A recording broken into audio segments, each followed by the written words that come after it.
नमस्कार, यूपीएस पानर्स के एक नए वीडियो में आपका स्वागत है। आरओ का एग्जाम हुए और ऑफिशियल आंसर की आए हुए 4 से 5 दिन हो चुके हैं। और अभी तक आपने ये अंदाजा लगा लिया होगा कि आपका स्कोर कितना हो रहा है और आप कट ऑफ के एक्सपेक्टेड कट ऑफ के ऊपर है या नीचे हैं। अब अगर आप एक्सपेक्टेड कट ऑफ के ऊपर हैं तो समझदारी इसी में है कि आप बिना समय खोए मेंस की तैयारी शुरू कर दें, क्योंकि जितनी जल्दी आप तैयारी शुरू करेंगे आप बाकियों से उतना ही आगे निकल जाएंगे। क्योंकि ये यानी कि समीक्षा अधिकारी का एग्जाम एक ऐसा एग्जाम है जिसमें केवल प्री और मेंस ही होता है, इंटरव्यू नहीं होता।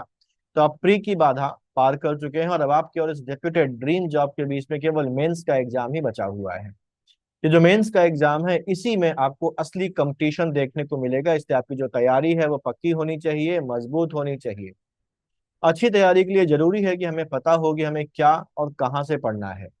तो अगर हम मेंस के सिलेबस की बात करें तो मेंस का सिलेबस कुल 400 मार्क्स का होता है। इसमें 4 पेपर होते हैं। पहला पेपर 120 मार्क्स का जीएस का होता है, 120 मार्क्स का जीएस का यानी कि सामान्य अध्ययन का होता है। दूसरा जो होता है वो 60 मार्क्स का होता है, हिंदी ऑब्जेक्टिव का, सामान्य हिंदी का। इनका सिलेबस सेम वही है जो आपने पूरी में पढ़ा था, हालांकि हिंदी में अब पर्यायवाची शब्द आपको देखने को नहीं मिलेंगे। केवल 5 टॉपिक होंगे यहाँ पर। विलोम शब्द, तत्सम तद्भव, वाक्य और वर्तनी की शुद्धि, विशेष विशेषण और अनेक शब्दों के लिए एक शब्द वाले टॉपिक ही अब आपको यहाँ पर करने हैं। इन 5 टॉपिक्स में से हर टॉपिक के 6 सवाल यानी कि कुल 30 सवाल आपके एग्जाम में हिंदी ऑब्जेक्टिव वाले पेपर में आएंगे। और हर सवाल जो होगा वो 2 मार्क्स का होगा। प्री में 1 नंबर का था, यहाँ पर 2 मार्क्स का सवाल होगा। हाँ, इससे निगेटिव मार्किंग में कटने वाले नंबर भी जो है वो बढ़ जाएंगे। अच्छा, ये दोनों जो पेपर्स हैं यानी कि जो जीएस का पेपर है और जो हिंदी ऑब्जेक्टिव का पेपर है, ये वो सेगमेंट है जिसमें सभी लोग कमोवेश एक जैसा परफॉर्म करते हैं, क्योंकि यहाँ पर जितने भी लोग एग्जाम दे रहे हैं वो सभी इसको प्री में पढ़कर और इसमें स्कोर करके आ रहे हैं, यानी कि उनका ये वाला सेगमेंट तैयार है। जो तीसरा पेपर है वो हिंदी आलेखन का होता है, यानी कि हिंदी ड्राफ्टिंग का होता है, जो 100 मार्क्स का होता है। और चौथा जो है वो निबंध का होता है, जो 120 मार्क्स का होता है। इस तरीके से हमारे पास जीएस के 120, हिंदी ऑब्जेक्टिव के 60, हिंदी आलेखन यानी कि हिंदी ड्राफ्टिंग के 100 और निबंध के 120 मार्क्स मिलाकर कुल 400 मार्क्स का जो मेंस है वो तैयार होता है।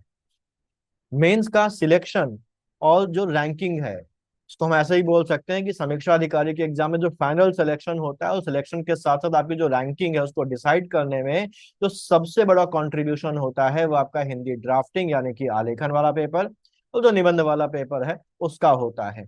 यही वो 2 पेपर हैं जो डिसाइड करते हैं कि आपका सिलेक्शन होगा या नहीं, और अगर सिलेक्शन हुआ तो आपकी रैंक कितनी आएगी। सिलेक्शन के साथ रैंक इसलिए भी जरूरी है क्योंकि यही डिसाइड करेगी कि आपको सचिवालय मिलेगा या नहीं मिलेगा। ठीक है। यानी कि ये दोनों पेपर हिंदी आलेखन और जो निबंध है ये दोनों पेपर बहुत इंपॉर्टेंट है।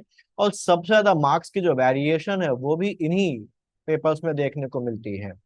इन्हीं पेपर्स में किसी के बहुत ज्यादा मार्क्स आते हैं और किसी के बहुत ज्यादा कम मार्क्स भी हमको देखने को मिलते हैं, क्योंकि ये वो सेगमेंट है जो लिखित में होगा। और यहाँ पर छोटी छोटी कमियों पर आपके मार्क्स जो है वो काट दिए जाते हैं। ये जरूरी भी है कि छोटी छोटी कमियों को एग्जामिनर आपकी वहां पर देखे और उसको मार्क करे, क्योंकि अगर आप सचिवालय में बैठकर सरकारी पत्रावलियों में स्पेलिंग्स की यानी कि वर्तनी की गलतियां करेंगे, व्याकरण की गलतियां करेंगे, प्रारूप की गलतियां करेंगे, तो जो भद्द पिटेगी वो आपकी नहीं पिटेगी बल्कि सरकार की और सचिवालय की पिटेगी। इसलिए उनको ऐसे अधिकारी चाहिए होते हैं जो कम से कम इस तरीके की गलतियां ना करें। तो अगर आप इस तरीके की गलतियां करते हैं तो ये अक्षम्य होती हैं।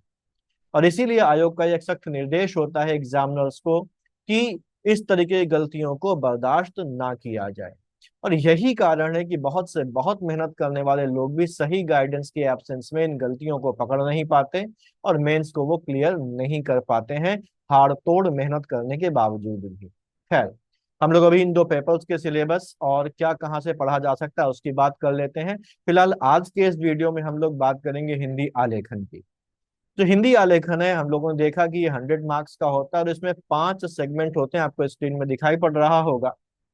जो पहला सेगमेंट होता है वो अपठित गद्यांश का होता है, यानी कि अनसीन पैसेज का होता है। इसमें आपको एक पैसेज दे दिया जाएगा और उसमें आपको 3 सवालों के जवाब देने होंगे। पहला, आपसे इसका शीर्षक पूछा जाएगा। आपको कहा जाएगा कि इस जो गद्यांश है इसका सारांश लिखिए। और उसमें 3 सेगमेंट्स ऐसे होंगे जो अंडरलाइंड होंगे, और अंडरलाइंड सेगमेंट्स की उन अंशों की, उन रेखांकित अंशों की आपको व्याख्या करनी होगी, और इनके लिए 3, 6 और 12 मार्क्स जो है वो डिसाइडेड होते हैं। यानी कि शीर्षक के लिए आपको 3 नंबर दिए जाएंगे, सारांश के लिए 6 नंबर, और जो रेखांकित अंश होंगे 3, उनमें हर रेखांकित अंश की व्याख्या के लिए 4, यानी कि कुल मिलाकर आपको 12 मार्क्स मिलेंगे। तो ये जो अपठित गद्यांश वाला सेगमेंट है, इसमें आपको 3 + 6 + 12, यानी कि कुल 21 मार्क्स का ये वाला सेगमेंट होता है। इसके बाद अगला जो सेगमेंट है, उसमें आपको एक सरकारी पत्र का सारणी रूप लिखना होगा। सारणी रूप में आपको उसको एक टेबुलर फॉर्म में समराइज करना होता है। ये वाला जो क्वेश्चन है वो 15 मार्क्स का आता है। इसके बाद जो तीसरा सेगमेंट है, उसमें पत्राचार यानी कि लेटर राइटिंग वगैरह, पत्र लेखन वगैरह से संबंधित क्वेश्चन आपके पास होते हैं। इसमें आपको शासकीय, अर्धशासकीय, पत्र, कार्यालय आदेश, ज्ञाप, परिपत्र, विज्ञप्ति, अनुस्मारक, टिप्पण, प्रतिवेदन जैसे टॉपिक से 3 क्वेश्चंस पूछे जाते हैं। इन क्वेश्चन में आपसे प्रारूप पूछा जा सकता है, इनका उदाहरण लिखने के लिए कहा जा सकता है, इनमें से किसी की भी परिभाषा पूछी जा सकती है, विशेषता पूछी जा सकती है, या किन्हीं 2 प्रकार के जो पत्र हैं उनके बीच में अंतर या डिस्टिंक्शन पूछा जा सकता है। 3 सवाल इसमें आते हैं, और ये इसमें जो हर सवाल होता है वो 8 मार्क्स का होता है। यानी कि ये वाला जो सेगमेंट है पत्र लेखन वाला, इसमें आपके 24 मार्क्स दांव पर लगे होते हैं। चौथा सेगमेंट है, उसमें 3 चीजें होती हैं। पहला जो पार्ट उसमें होता है, उसमें 5 पारिभाषिक शब्द, जिसको हम प्रशासनिक शब्दावली भी बोलते हैं, वो आपको दिए जाएंगे, इंग्लिश में दिए जाएंगे, और कहा जाएगा इनका हिंदी में अनुवाद लिखिए, इनको हिंदी में ट्रांसलेट करके लिखिए।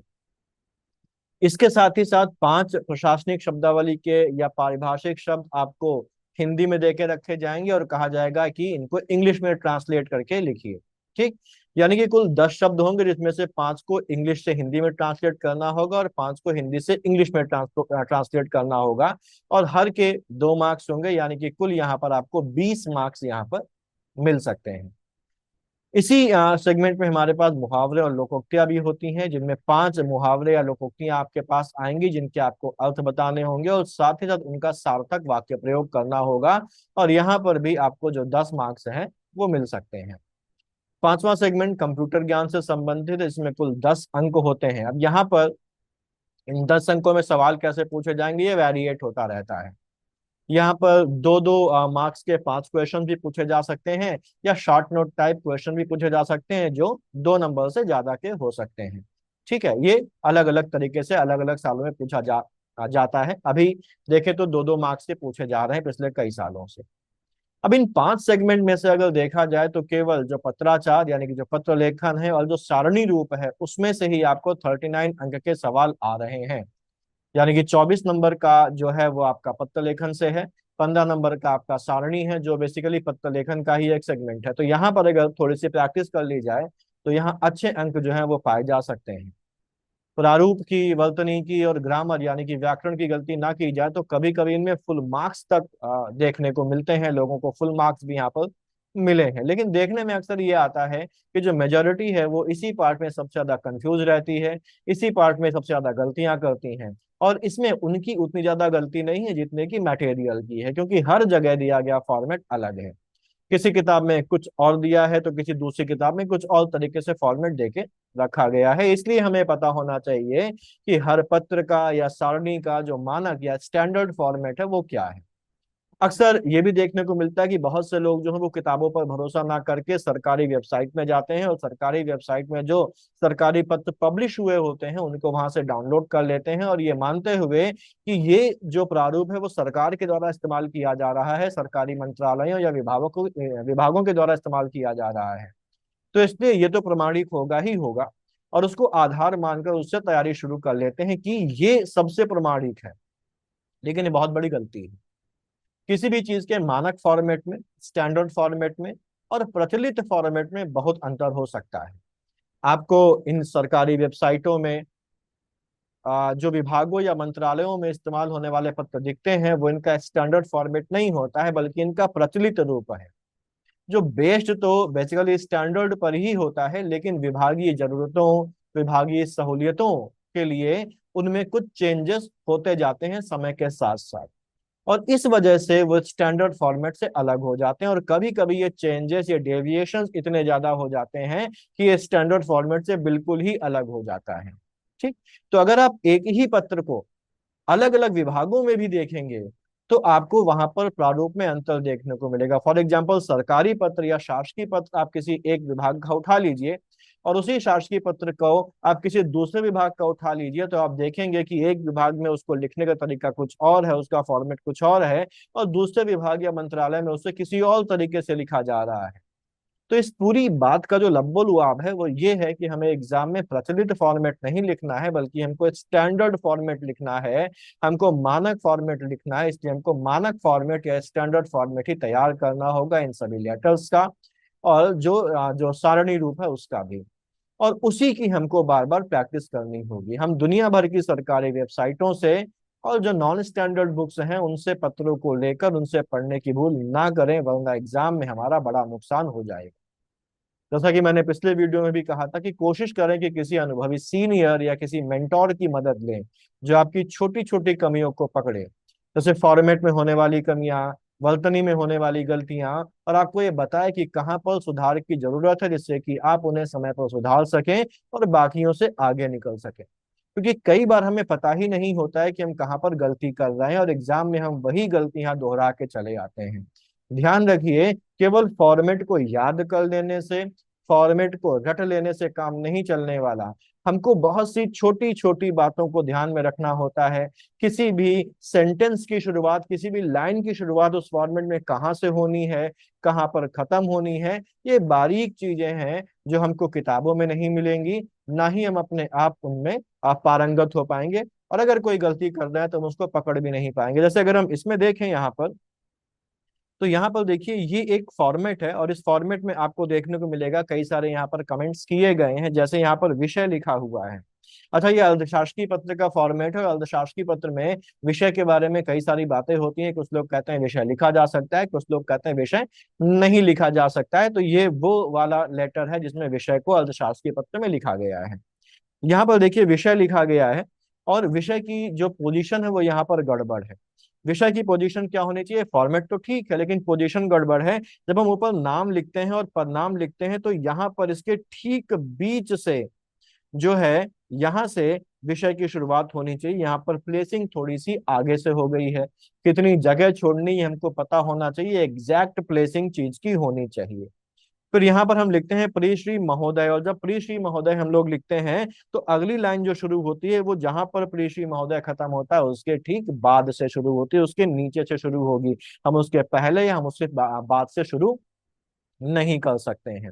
ऐसे इसमें एक और लेटर है यहाँ पर, और इस लेटर में अगर हम लोग देखें तो यहाँ पर एक इमेजिनरी लाइन होनी चाहिए हमारे पास। जैसे यहाँ से हमने प्रेषक लिखा, सेवा में लिखा, तो एक इमेजिनरी लाइन चल रही है, और उसके बाद की सभी लाइनें इसके नीचे से आनी चाहिए। तो यहाँ पर देखिए सभी लाइनें नीचे से आ रही हैं, लेकिन महोदय के बाद से ये जो पैराग्राफ शुरू हुआ है ये इस इमेजिनरी लाइन के बाहर चला गया, और ये जो चीज है ये नंबर कटवा देगी। ठीक। ये छोटी छोटी बातें हैं जो हम समझ नहीं पाते, और अगर हम किसी ऐसे व्यक्ति से गाइडेंस ले रहे हैं जिसको खुद ये छोटी छोटी कमियां नहीं पता है, तो हमारे साथ दिक्कत हो जाएगी, और हमारा प्री पास करना जो है वो बेकार भी जा सकता है अगर हमारा मेंस नहीं निकला। क्योंकि प्री पास होने की कोई वैल्यू तब तक नहीं है जब तक कि आपका मेंस क्वालिफाई नहीं हो जाता है। इसके अलावा छोटी छोटी गलतियों में हमारे पास वर्तनी की गलतियां आती हैं। वर्तनी की गलतियों को हमको ध्यान में रखना है। ठीक।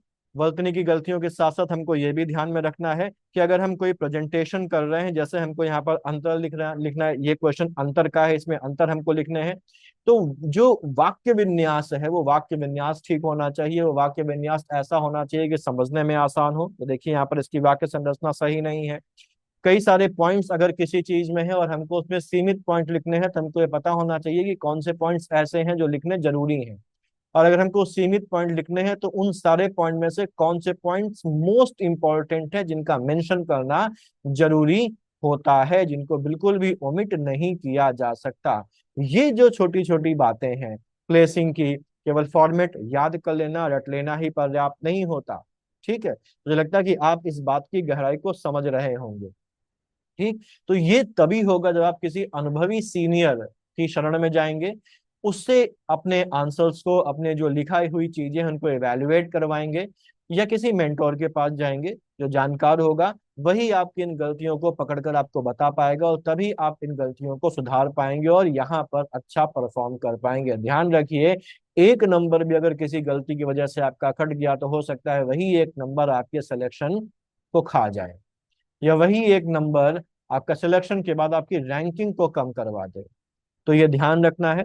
लेटर ड्राफ्टिंग के अलावा अगर हम बात करें तो जो पारिभाषिक शब्दावली है वो भी एक लो हैंगिंग फ्रूट होता है, जिसमें बस थोड़ी सी ही मेहनत करके हम पूरे के पूरे 20 मार्क जो है वो बड़ी आसानी से पा सकते हैं। लेकिन यहाँ पर भी हमें कुछ बातें ध्यान में रखनी होती हैं कि हम उनको लिखें कैसे।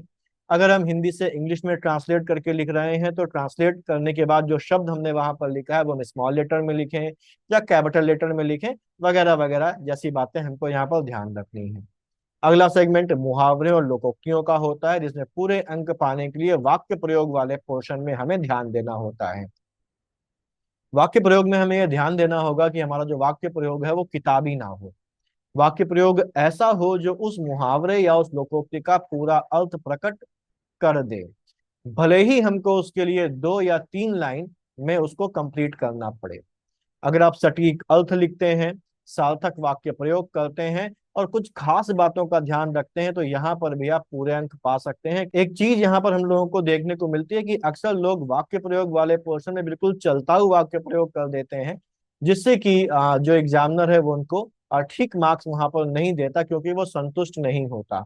तो इसमें भी कई सारी बारीकियां हैं जिनको ध्यान रखना चाहिए, और अगर आप उन बारीकियों को ध्यान रखेंगे तो इस सेगमेंट में भी आप पूरे अंक पा सकते हैं। अब क्योंकि मेंस ही समीक्षा अधिकारी की परीक्षा में आखिरी पड़ाव है, और उसमें भी आपके सिलेक्शन और रैंक में हिंदी आलेखन यानी कि हिंदी ड्राफ्टिंग और निबंध सबसे इंपॉर्टेंट रोल प्ले करते हैं, इसलिए इन दोनों पेपर्स में कोई भी लापरवाही नहीं करनी है। आप इन पेपर्स में जरूर से जरूर किसी सीनियर का या किसी मेंटोर की मदद लीजिए। लेकिन अगर आप नहीं लेना चाहते किसी की मदद और खुद से तैयारी करना चाहते हैं तो कुछ जरूरी किताबें आप रेफर कर सकते हैं। हालांकि इन किताबों में भी कहीं कहीं गलतियां हैं, और जो प्रारूप देके रखे गए हैं वो मानक से कुछ अलग मिल सकते हैं, फिर भी बाकियों के मुकाबले इन्हें तरजीह दी जा सकती है। अपठित गद्यांश और पत्र लेखन के लिए आप वासुदेव नंदन को प्रेफर कर सकते हैं। ये वाला सेगमेंट वासुदेव नंदन ने बहुत अच्छी तरीके से दिया गया है, हालांकि जो फॉर्मेट है उस फॉर्मेट में आपको कुछ अंतर देखने को मिलता है। मुहावरे और लोकोक्तियों के लिए हरदेव बाहरी और पीएन पांडे को प्रेफर किया जा सकता है। कंप्यूटर ज्ञान के लिए वाणी प्रकाशन की एक किताब आती है, आप उसको अगर कर डालेंगे तो यह सेगमेंट आपका लगभग कवर हो जाएगा। पारिभाषिक शब्दों के लिए पुराने पेपर्स को देखिए, और हरदेव बाहरी में भी एक सेगमेंट है उसमें इसको देके रखा गया, आप उसको भी कर सकते हैं। इसके अलावा आप चाहें तो पॉइंटर्स का मेंस का बैच भी 5 अगस्त से शुरू हो रहा है, आप उसे भी ज्वाइन कर सकते हैं। इस बैच में हिंदी और जो निबंध है, हिंदी आलेखन और जो निबंध का पेपर है उसकी बहुत डिटेल में हम लोग तैयारी करेंगे। डिटेल में केवल तैयारी ही नहीं करेंगे बल्कि जूम में जो क्लासेज होंगी उसमें सभी जो बारीकियां हैं फॉर्मेटिंग की, हिंदी आलेखन के अलग अलग टॉपिक्स की, निबंध की, उन सभी को हम लोग समझेंगे, डिस्कस करेंगे। यहाँ पर जो वीकली टेस्ट होंगे प्लस जो होमवर्क होगा उसमें आपको जो भी आप लिख के भेजेंगे, जो भी काम दिया जाएगा, जो भी टेस्ट होगा उसका प्रॉपर डिटेल्ड इवैल्यूएशन होगा। और आपकी जितनी भी गलतियां हैं, वो चाहे वर्तनी की गलतियां हो, वो चाहे फॉर्मेटिंग की गलतियां हो, वो चाहे आपके ऐसे में ऐसे के फॉर्मेट की, ऐसे में तथ्यों की, या उसमें फ्लो की जो भी कमियां मिलेंगी, उन सभी कमियों से आपको आपको कम्युनिकेट किया जाएगा, जिससे कि आप उन कमियों को समय से पहले ही, समय रहते ही सुधार दें और एग्जाम में उन कमियों को, उन गलतियों को आप दोहराए नहीं। अगर आप इन सभी चीजों को बेहतर कर लेते हैं, आप इन गलतियों को दूर कर लेते हैं, वो गलतियां जो बाकी लोग करते हैं, तो जाहिर सी बात है आप उनसे बेहतर होंगे, आप उनसे बेहतर एग्जाम में परफॉर्म करके आएंगे, और आपका रिजल्ट जो होगा वो उनसे बेहतर ही होगा। तो ये ध्यान रखिए, जो पहले शुरू करेगा, जो बेहतर शुरू करेगा, उसका रिजल्ट भी बेहतर ही आएगा। ये जो बैच है इसकी डिटेल आपको कम्युनिटी सेगमेंट में मिल जाएगी। इसके अलावा आप नीचे दिए गए नंबर पर व्हाट्सएप करके भी उसकी जानकारी हासिल कर सकते हैं। तो अच्छे से तैयारी करिए, सेलेक्ट होइए। मिलते हैं अगले वीडियो में, तब तक पढ़ते रहिए, आगे बढ़ते रहिए। All the best.